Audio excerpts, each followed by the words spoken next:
Hey, and welcome to Board with Life News for September 30th. Today we're going to talk about Caverna, the Cave Farmers. We're going to talk about Seafall, which is the new Legacy game. And we're going to talk about the Kickstarter for Marrying Mr. Darcy.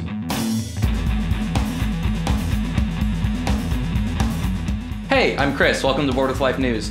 Let me first apologize if I seem a little bit less energetic or more haggard than normal. Our editor, Adam, got married last night, and things got weird, and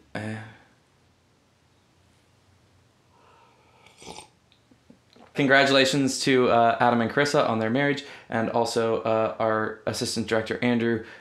We wish you a speedy recovery because he gashed his knee open in some sort of disgusting horror movie style.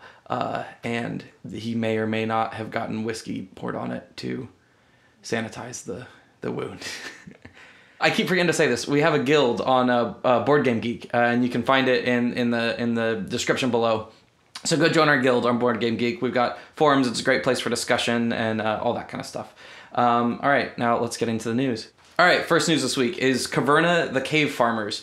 It's by Yu Rosenberg, who is one of my all-time favorite designers. He designed Agricola as well as the whole Harvest trilogy, which now has 5 games, and I imagine Caverna will somehow fit into that, so it'll be a 6-game trilogy.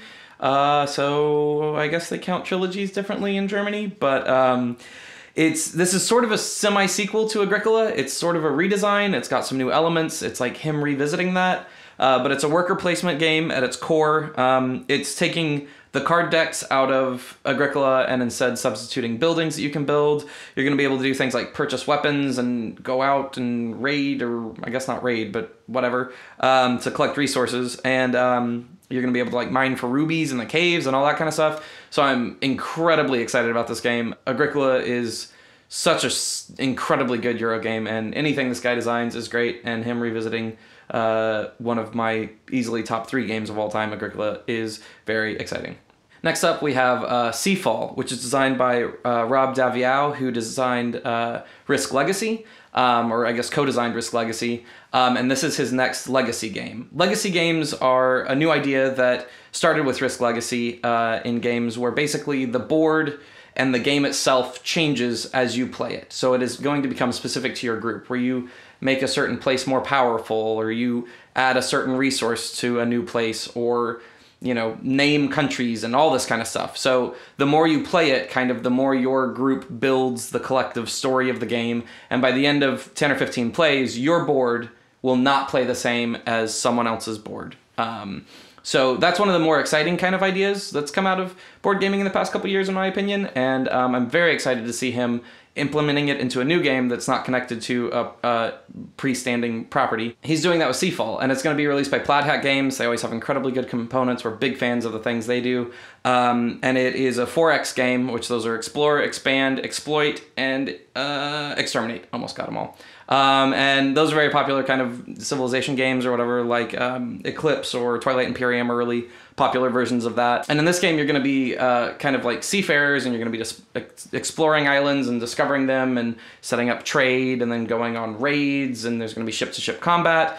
Yeah, so I'm very excited to see what this is. There's not much artwork or anything released for this yet, but super looking forward to this game in 2014, one of my most anticipated. Now, let's go on over to Kickstarter Corner. This week's Kickstarter Corner is for the card game called Marrying Mr. Darcy, the Pride and Prejudice card game. Marrying Mr. Darcy is a card game designed by Erica Sveno. Sveno, I think? Yeah, go. It's a role-playing strategy card game that is set in the world of Pride and Prejudice. The thing that I'm most excited about this game is it looks like a really fun, well-designed game, but it's designed by a woman, and it is set in a thing that is generally thought of as more appealing to females, the world of Pride and Prejudice, and you play characters that are women, kind of courting or being courted by men. So it's designed by a female. It's kind of not, it's for everyone, it's a board game, but it is maybe has female gamers more in mind, and I think that's something we need more of in the hobby.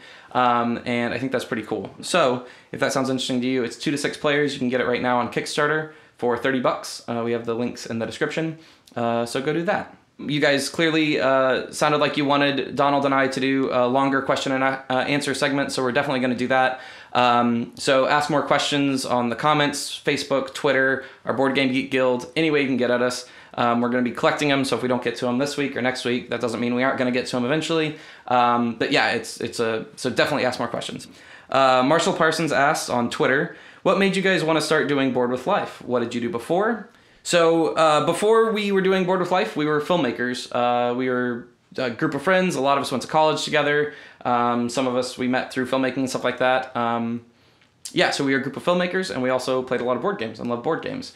And the idea for Board with Life came because we wanted to make, we loved board games, and we wanted to make high quality narrative content for board games, because when compared with like video games or comic books or any other kind of form of geekery, board games are really lacking, we thought, in kind of their media in general. Like, we've got great people with a lot of passion, and we love all them, but like, you know, a show like Board with Life, we hadn't seen anything like it, and we thought we could do it well, and we had a area of expertise in filmmaking that we thought we could apply to that. So that's where that came from, and it's a way that we hope we can spread the board game and tabletop community and the fandom and stuff like that, introduce new people to stuff in a way that maybe they haven't had access to, you know? Maybe they don't watch great shows like Tabletop because it's just playing board games. So maybe they'd get into a sitcom, basically, and then go, that actually looks like a lot of fun, and try it. So that was the general idea, and that was how we started it. All right, thanks for your questions, and I will see you next week. I'm gonna go sleep for about a week now. Bye.